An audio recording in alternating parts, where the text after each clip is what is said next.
രാഷ്ട്രീയ വൈരം കൊണ്ട് ഫെഡറൽ തത്വങ്ങളെ പോലും കാറ്റിൽ പറത്തി കേന്ദ്രം കേരളത്തോട് പുലർത്തുന്ന അവഗണനയ്ക്കെതിരെ CPIM കാൽനട ജാഥകളിൽ പ്രതിഷേധമിരമ്പി. കോടിക്കണക്കിന് രൂപയാണ് വിവിധ ഇനങ്ങളിൽ കേന്ദ്രം തടഞ്ഞു വച്ചിരിക്കുന്നത്. നികുതി ഇനത്തിൽ അർഹതപ്പെട്ട തുക പോലും ലഭിക്കുന്നില്ല. തുടരെയുള്ള ബജറ്റിലും കേരളത്തെ പൂർണ്ണമായും തഴയുന്ന നിലപാടാണ് കേന്ദ്രം സ്വീകരിച്ചത്. കേന്ദ്രം കേരളത്തോട് കാണിക്കുന്ന കടുത്ത അവഗണനയ്ക്കെതിരെയാണ് CPIM കാൽനട ജാഥ സംഘടിപ്പിച്ചത്. കേരളത്തിലെ ജനങ്ങളെ മറ്റു സംസ്ഥാനങ്ങളെ പോലെ പറ്റിച്ചുകൊണ്ട് അധികാരത്തിൽ കയറാമെന്നുള്ള BJPയുടെ വ്യാമോഹത്തിലേറ്റ ഏറ്റവും വലിയ പ്രഹരമായിരുന്നു പിണറായി സർക്കാരിന്റെ രണ്ടാം ഭരണം.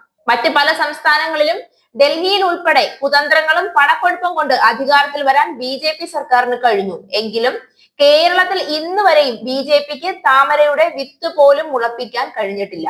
കൂടാതെ കേന്ദ്രത്തിന്റെ എല്ലാ അഴിമതി നിലപാടിനോടുമുള്ള പിണറായി സർക്കാരിന്റെ കുറിക്കുകൊള്ളുന്ന മറുപടിയും തെറ്റു ചൂണ്ടിക്കാണിക്കലും പിണറായിയോട് മോദിക്ക് കടുത്ത വിദ്വേഷമാണ് ഉണ്ടാക്കിയിട്ടുള്ളത്. അഴിമതിക്കും കൊല്ലാക്കൊല ചെയ്യുന്നതിനുമായി കേരളത്തിലെ ജനങ്ങളെ വിട്ടുകൊടുക്കാത്തത് മോദിക്ക് കുറച്ചൊന്നുമല്ല പിണറായിയോട് അമർഷമുണ്ടാക്കിയിരിക്കുന്നത്. ഒരു രാഷ്ട്രീയ പാർട്ടിയോടോ വ്യക്തിയോടോ ഉള്ള നീരസം തീർക്കേണ്ടത് ആ നാട്ടിലെ ജനങ്ങളെ മുഴുവൻ ദുരിതത്തിൽ തീറ്റിച്ചുകൊണ്ടാവരുത്. രണ്ടു പാത്രത്തിൽ വിളമ്പുന്ന മോദി സർക്കാരിന്റെ നടപടി തീർത്തും അംഗീകരിക്കാൻ കഴിയാത്തതാണ്.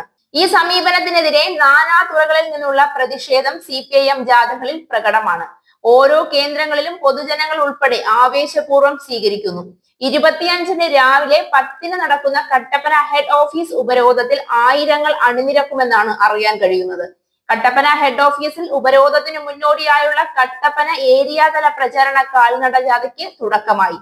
CPIM ജില്ലാ സെക്രട്ടറി CV വർഗീസ് പുളിയൻമലയിൽ ഉദ്ഘാടനം ചെയ്തു. കേരളം LDF സർക്കാരിനു കീഴിൽ സർവ്വ മേഖലകളിലും മുന്നേറ്റം തുടരുകയാണെന്ന് അദ്ദേഹം പറഞ്ഞു. പശ്ചാത്തലം, വ്യവസായം, ആരോഗ്യം, വിദ്യാഭ്യാസം തുടങ്ങി എല്ലാ മേഖലകളിലും സംസ്ഥാനം വളർച്ച കൈവരിച്ചു. എന്നാൽ കേരളത്തിൽ നിന്നുള്ള കേന്ദ്രമന്ത്രിമാർ അപമാനിക്കാൻ ശ്രമിക്കുകയാണ്. കേന്ദ്ര ബജറ്റിൽ സംസ്ഥാനത്തെ പൂർണ്ണമായി അവഗണിച്ചു. പ്രധാനമന്ത്രി സന്ദർശനം നടത്തിയിട്ടും വയനാടിന് പ്രത്യേക പാക്കേജ് നൽകിയില്ല. അർഹമായ വിഹിതം നൽകാതെ സാമ്പത്തികമായി ബുദ്ധിമുട്ടിക്കാൻ ശ്രമിക്കുന്നു. ഇതിനെതിരെ പാർലമെന്റിൽ പ്രതികരിക്കാൻ UDF MPമാർ പോലും തയ്യാറായിട്ടില്ല. കേന്ദ്ര അവഗണനയ്ക്കെതിരെ പ്രതിഷേധം ശക്തമാക്കുമെന്നും CV വർഗീസ് പറഞ്ഞു. അധികാരം കിട്ടാത്തതിന് കോൺഗ്രസിനും BJPക്കും പിണറായി സർക്കാരിനോടുള്ള കടുത്ത വിദ്വേഷം കൊണ്ട് ഇരു പാർട്ടിക്കാരും ഒന്നിച്ചു ചേർന്നുകൊണ്ട് ദ്രോഹിക്കാൻ ശ്രമിക്കുന്നത് കേരളത്തിലെ മുഴുവൻ ജനങ്ങളെയും കൂടിയാണ്. മോദിക്കൊപ്പം ചേർന്ന് കോൺഗ്രസുകാരും രാഷ്ട്രീയ പഗ്പോക്കലിന്റെ ഭാഗമായി കേരളത്തോട് കാണിക്കുന്ന കടുത്ത അവഗണനയ്ക്കെതിരെ കണ്ണടച്ച് ഇരുട്ടാക്കുകയാണ്.